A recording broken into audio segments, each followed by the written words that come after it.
My dear students, modern Gurukul channel में आप सबका स्वागत है। Modern Gurukul is a unique platform for developing your concepts and enhancing your knowledge for various exams. चलिए, ये हमारा पहला क्वेश्चन है। इस क्वेश्चन में हमको क्या दिया है? दो तरंगें दी हुई है, दो वेव्स दी है, जिनकी इक्वेशन क्या हो गई आपकी? पहले वेव की इक्वेशन है y1 equal to 3 sine y1 equal to 3 sine 100 pi t. ये पहली वेव की इक्वेशन हो गई। और दूसरी वेव की इक्वेशन, दूसरी तरंग का समीकरण है आपका 4 sine 100 pi t plus pi by 3। ये दूसरी इक्वेशन है। हमको क्या करना है? इन दोनों वेव के कारण जो परिणामी आयाम है उसकी कैलकुलेशन करनी है। साथ ही साथ हमको क्या दिया हुआ है कि जो पहली वेव है इसके कारण जो इंटेंसिटी है वो I0 है। तो हमको जब ये दोनों वेव एक दूसरे के ऊपर ओवरलैप होती हैं, अध्यारोपित होती हैं, तो इनके कारण हमको परिणामी तीव्रता निकालनी है। तो परिणामी तीव्रता निकालने के लिए सबसे पहले तो हम देख लें कि जो इसका जो आयाम दिया हुआ है, इसका आयाम कितना दिया हमको? 3 दिया हुआ है। तो हम इसको ऐसा लिख लेते हैं, कंपेयर कर लें यदि हम इसको y equal to a sine omega t plus five से कंपेयर करें। तो पहले वाले समीकरण के लिए y1 equal to a1 sine omega t मिलेगा। यदि हम तुलना करें तो क्या मिलेगा हमको? a1 की वैल्यू यहां से हमको 3 मिलेगी और 5 पहले वाले वेव के लिए 0 है। इसी प्रकार से दूसरे वाले वेव की हम बात करें, इसको तुलना करें तो हमको a2 क्या मिल जाएगा? इसका आयाम मिल जाएगा 4। पहले वाले तरंग की तीव्रता हमको कितनी दी है? I0 दी है, यानी कि हमको I1 का मान कितना दिया है? I0 दिया हुआ हमको। तो हमको ये मालूम है कि जो तरंग की तीव्रता होती है I, वो किसके प्रोपोर्शनल होती है? a स्क्वायर के प्रोपोर्शनल होती है। तो यहाँ पर जो I1 होगा वो किसके प्रोपोर्शनल होगा? a1 के स्क्वायर के प्रोपोर्शनल होगा। तो हम ऐसा लिख सकते हैं I1 प्रोपोर्शनल टू 3 का स्क्वायर, या इसको लिख देते हैं I1 equal to k into 3 square यानी 9, या इसको 9 के लिख देते हैं। इसको नाम क्या दिया गया क्वेश्चन में? I0 दिया गया। दूसरी वाली तरंग की हम बात करें I2 कितना आएगा? वो 4 का स्क्वायर इंटू k आएगा, यह आएगा 16k। साथ ही साथ हमको इसकी परिणामी तीव्रता निकालनी है। परिणामी तीव्रता निकालने के लिए फॉर्मूला हमारे पास में क्या है? हमसे यहाँ पे साइड में निकाल लेते हैं पहले। परिणामी तीव्रता का फॉर्मूला है हमारे पास में I equal to I1 plus I2 plus 2 under root I1 I2 cos phi. ये हमारा फॉर्मूला है। तो I इक्वल टू क्या हो जाएगा? I1 यानी कि हमारे पास में कितना है? 9k प्लस I2 यानी कि 16k plus 2 under root I1 I2 यानी 9k into 16k into cos five. Five कितना है? ये पाई बाई 3। तो हम क्या कर सकते हैं? यहां पर लिख सकते हैं कॉस पाई बाई 3। इसको पहले हम सॉल्व कर देते हैं। सॉल्व करने के बाद में इसको हम सॉल्व कर लेते हैं, और सॉल्व करने के बाद में हम क्या करेंगे? इनको हम I0 के पदों में लेकर आने की कोशिश करेंगे। तो क्या हो जाएगा जरा देखें इसको। I इक्वल टू लिख सकते हैं हम 9k प्लस 16k, ये हो गया 25k प्लस ये हो गया 9 रूट के अंदर है 9 और 16, तो 9 का स्क्वायर रूट हो गया 3, 16 का 4, तो बाहर निकालते आ रहे हैं इसको। तो 2 इंटू 3 इंटू 16 यानी 4, और k इंटू के स्क्वायर का हो गया k, और cos पाई बाई 3 यानी कि cos 60 की वैल्यू, cos 60 यानी कि 1/3। वैल्यू आपको याद रखनी चाहिए। इसको सॉल्व करते हैं, 2 से 2 कैंसिल, तो I इक्वल टू कितना हो जाएगा? 25k प्लस 3 4 12k सॉल्व करने पर आ गया आपका 25 + 12 तो हो गया 37। हमको क्वेश्चन में दिया था कि जो फर्स्ट वाली वेव है उसकी तीव्रता I0 है, तो हमारे आंसर को हमको I0 के टर्म में लिखना है। हमने ये रिलेशन निकाल के रखा था 9K = I0 है, तो K की वैल्यू कितनी निकल जाएगी यदि हम चाहें तो, या इन दोनों को डिवाइड कर दें। हमने क्या निकाला यहाँ पर देखिए, इसको दोबारा लिख रहे हैं, इसको I0 हमने लिखा था 9K, इन दोनों को एक दूसरे से डिवाइड करते हैं। डिवाइड करेंगे तो क्या मिलेगा हमको, I/I0 = 37/9, कैसे के कैंसिल हो जाएगा, I = मिल जाएगा हमको 37/9 I0, ये हमारा आंसर है। इस तरह से हमारा फर्स्ट वाला क्वेश्चन कंप्लीट हो गया। अगला क्वेश्चन हमको क्या दिया हुआ है कि दो प्रकाश तरंगें हैं जिनकी तीव्रताएं यानी कि इंटेंसिटी कितनी दी है, I दी है और 4I दी है। ये एक दूसरे के ऊपर कैसी हो रही हैं, ओवरलैप हो रही हैं, अध्यारोपित हो रही हैं, जिसके कारण से क्या करना है हमको, उसके उच्चिष्ट यानी जहां मैक्सिमम बन रहा है, मैक्सिमम कहां बनता है, जहां पर कंस्ट्रक्टिव इंटरफेरेंस होता है या फिर इसको कहते हैं यहाँ पर संपोषी व्यतिकरण होता है, वहां पर परिणामी तीव्रता निकालनी है। और जहां पर विनाशी व्यतिकरण हो रहा है या डिस्ट्रक्टिव इंटरफेरेंस हो रहा है, उस बिंदु पर हमको परिणामी तीव्रता निकालनी है। तो हम देखें, उच्चिष्ट है ना, या जिसको हम कहते हैं मैक्सिमा पर परिणामी तीव्रता,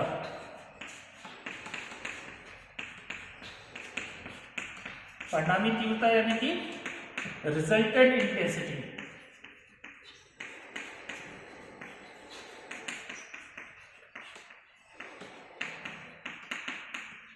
हमें निकालना है। तो मैक्सिमा यानी I मैक्सिमम निकालना है हमको। I मैक्सिमम इक्वल टू क्या फॉर्मूला होता है, √I1 + √I2 इस पूरे का होल स्क्वायर। सिंपल सा फॉर्मूला है, तो हम इसको सॉल्व करेंगे तो क्या मिलेगा, √I1 मीन्स √I ही लिख लेते हैं, प्लस 4I का अंडर, इस पूरे का स्क्वायर। सॉल्व करने पर क्या मिलेगा, इसको देखेंगे √I1 प्लस इसको लिख सकते हैं 2√I1, सो क्या लिखेंगे, √I प्लस 2√I पूरे का स्क्वायर, ये हो गया आपका 3√I का स्क्वायर। 3√I का स्क्वायर यानी कि इसको आप देख सकते हैं 9। तो जहां पर भी उच्चिष्ट बनेगा, संपोषी व्यतिकरण होगा, वहां पर जो तीव्रता होगी, वहां पर कितनी तीव्रता होगी, कंस्ट्रक्टिव इंटरफेरेंस कंडीशन में 9I के बराबर होगी। और आपको निकालना है निम्निष्ठ पर, निम्निष्ठ यानी कि मिनिमा पर, इसको भी निकाल लेते हैं।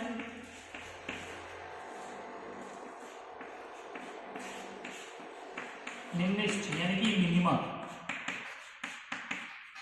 जहां पर इंटेंसिटी मिनिमम होती है, यानी कि जहां पर विनाशी व्यतिकरण होता है, डिस्ट्रक्टिव इंटरफेरेंस होता है, पर आपको निकालनी है रिजल्टेंट इंटेंसिटी पर परिणामी तीव्रता, यानी कि रिजल्टेंट इंटेंसिटी निकालनी है आपको इस पर। तो वो क्या आएगी, I मिनिमम इक्वल टू, यहां पर प्लस का साइन था तो उसमें आ जाएगा यहाँ पर माइनस का साइन आएगा, तो हम इसको लिख देते हैं √I1 माइनस √I2 का होल स्क्वायर। वैल्यू पुट कर देते हैं, I1 की जगह में हम I और I2 की जगह में हम 4I पुट कर देते हैं, तो सेम कैलकुलेशन हो जाएगी। तो हमको मिल जाएगा √I माइनस √4I का स्क्वायर। स्क्वायर है इसलिए आगे पीछे भी कर लें तो कोई अंतर नहीं पड़ेगा। तो कुल मिला के सॉल्व करने पर कितना आने वाला है देखिए जरा इसको, √I माइनस 2√I का स्क्वायर। यदि सॉल्व करेंगे कितना आएगा, अंडर रूट आई, आप चाहो तो माइनस भी लगा लो, लेकिन स्क्वायर है तो वो सब माइनस माइनस कैंसिल हो जाएगा और आपको मिल जाएगा आई मिल जाएगा। इस माइनस से बचने के लिए आप ऐसा कर सकते थे कि I1 आप 4i को मान लेते और I2 I को मान लेते, तो यह माइनस का साइन नहीं मिलता, क्योंकि ये हमारे मानने के ऊपर है, सपोज करने के ऊपर है। एक तरीका तो आपका इंटेंसिटी निकालने का ये है, जिसको आप डायरेक्ट इंटेंसिटी के थ्रू निकाल सकते हो। दूसरा तरीका ये भी हो सकता है कि हम क्या करें, इनको आयाम से कंपेयर कर लें। यदि इंटेंसिटी I है तो उसका आयाम हमने मान लीजिए A ले लिया, तो जिसकी इंटेंसिटी 4i है उसका आयाम क्या लेना पड़ेगा, हमको 2a लेना पड़ेगा। अब यदि कंस्ट्रक्टिव इंटरफेरेंस की बात करें तो उसका जो रिजल्टेंट आयाम है A मैक्सिमम, वो क्या होगा आपका A1 प्लस A2। ये आपका A1 है, ये आपका A2 है। A1 प्लस A2 निकल जाएगा, सॉल्व करने पर कितना हो गया A मैक्सिमम, ये हो गया 2a प्लस a यानी 3 हो गया। इंटेंसिटी कितनी आएगी I मैक्सिमम, हो जाती A मैक्स का स्क्वायर होगी, तो कितना आ गया ये 9a स्क्वायर आ गया, इक्वल टू हो गया 9i, क्योंकि हमने a स्क्वायर जिसके लिए इंटेंसिटी का नोटेशन डाला था I डाला था, तो ये आएगा 9i आएगा। इसी प्रकार मिनिमम वाला भी निकालेंगे तो क्या आएगा, a मिनिमम निकाल लेंगे तो A1 माइनस A2, तो A1 माइनस A2 निकालेंगे तो A माइनस 2a तो माइनस a, या 2a माइनस a तो a आ गया, और उसका जब स्क्वायर करेंगे इंटेंसिटी निकालने के लिए तो कितना आएगा, वो a का स्क्वायर यानी कि वो I। तो हम इस तरह से भी निकाल सकते हैं। यदि आपको इंटेंसिटी से रिलेटेड फॉर्मूले मालूम है तो आप डायरेक्ट इससे भी निकालिए। इस प्रकार से हमने क्या आंसर निकाल लिया कि I मैक्सिमम आएगा 9i और I मिनिमम आएगा I आएगा, तो जिसमें ऑप्शन हमारा 9i और I है वो हमारा आंसर है। अगला क्वेश्चन हमारा क्या है कि दो तरंगों की तीव्रता का अनुपात 9:1 है, यानी कि ratio of intensity of two waves is 9:1, यानी किसकी अनुपात दिया, तीव्रता का। तो हम लिख लेते हैं I1 अपॉन I2, कितना दिया हमको 9/1 दिया, और वे व्यतिकरण कर रही है, इंटरफेयर कर रही है, तो आपको क्या निकालना है I maximum upon I minimum निकालना, ये हमको निकालने के लिए हमारे पास में दो तरीके हो जाते हैं। जैसे कि एक तो हम सीधे इंटेंसिटी से सॉल्व करें क्वेश्चन को और लेकर आए, या इनको हम आयाम में कन्वर्ट कर लें और करके लेकर आए, जैसा आपको सरल लगे वैसा करें आप। हम आपको दोनों तरीके से बताते हैं। तो आप डायरेक्ट लिख सकते हैं I maximum upon I minimum equal to, ये हो जाएगा मैक्सिमम इंटेंसिटी के लिए क्या फार्मूला यूज करते हैं हम, under root I1 plus under root I2 का स्क्वायर, और मिनिमम इंटेंसिटी में क्या यूज करते हैं, under root I1 minus under root I2 का स्क्वायर। वैल्यू पुट कर देंगे यहां पर हम, तो क्या होगा under root I1, directly solve कर रहे हैं अपन इसको, I1 यानी कि 9 ले रहे हैं हम यहाँ पर, तो ये 9 का रूट कितना आएगा 3, प्लस I2 यानी कि 1, तो प्लस 1 इसका स्क्वायर हो गया, अपॉन में I1 मीन्स फिर से कि 9 का रूट हो गया 3 माइनस 1, ये कितना हो गया 4/2 का स्क्वायर यानी आ गया 4। तो आंसर क्या आएगा हमारा 4:1 जाएगा। दूसरा तरीका क्या है, यहां से हम देखें, ये इंटेंसिटी दी है, इसको हम लिख सकते हैं A1 अपॉन A2 का स्क्वायर। अब इन दो को यदि हम कंपेयर करें हमको क्या मिल जाएगा, A1 upon A2 equal to मिल जाएगा 3/1। ये आपको 3/1 मिल गया। हमें क्या करना है, इसको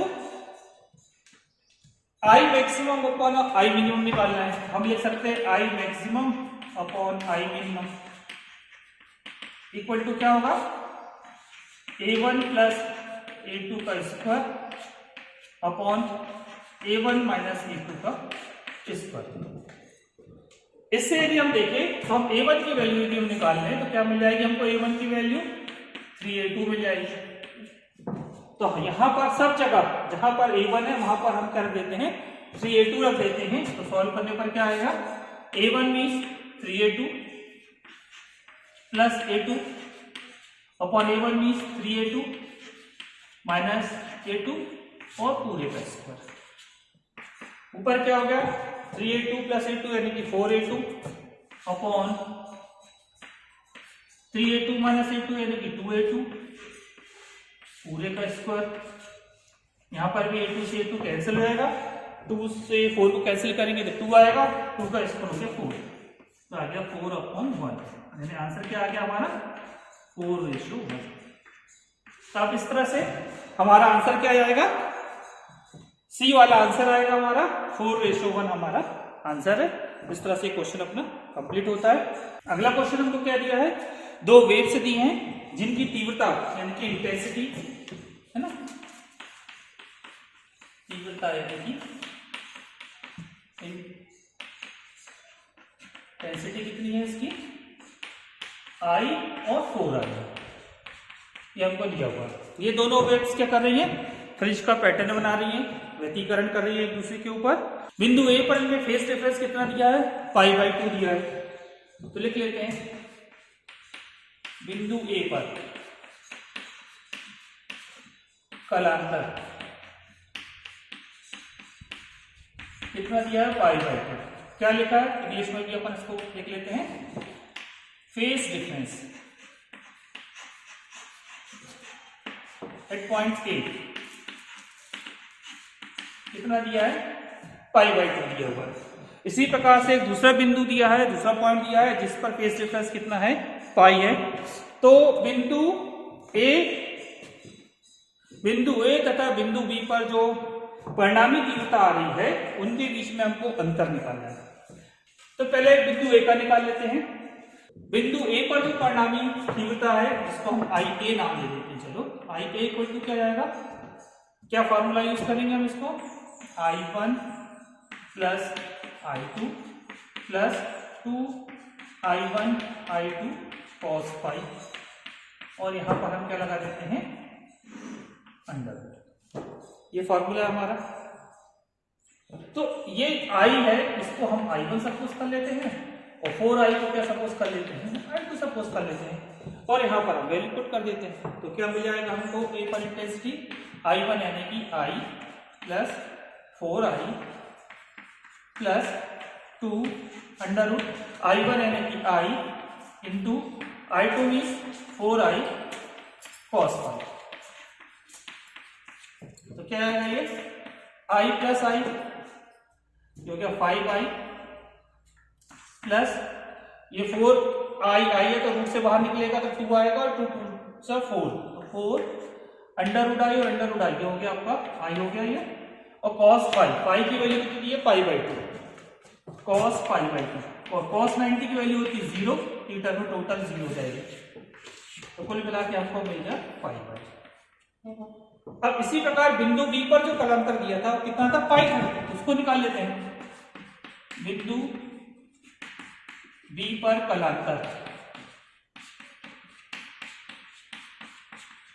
पाई है, तो उस पर इंटेंसिटी कैसे निकालेंगे, IB इक्वल टू, फॉर्मूला तो सेम रहेगा, बस क्या करेंगे यहां पर हम जो cos फाई है उसमें I1 और I2 तो हम सेम रखेंगे, लेकिन यहाँ फाई और फाई की जगह में अपन क्या रख देंगे, पाई रख देंगे। तो क्या वैल्यू आएगी, डायरेक्ट वैल्यू पुट करते हैं इस फॉर्मूले में, I1 यानी कि I plus I2 means 4I plus 2 under root I1 यानी कि I2 यानी कि 4I इंटू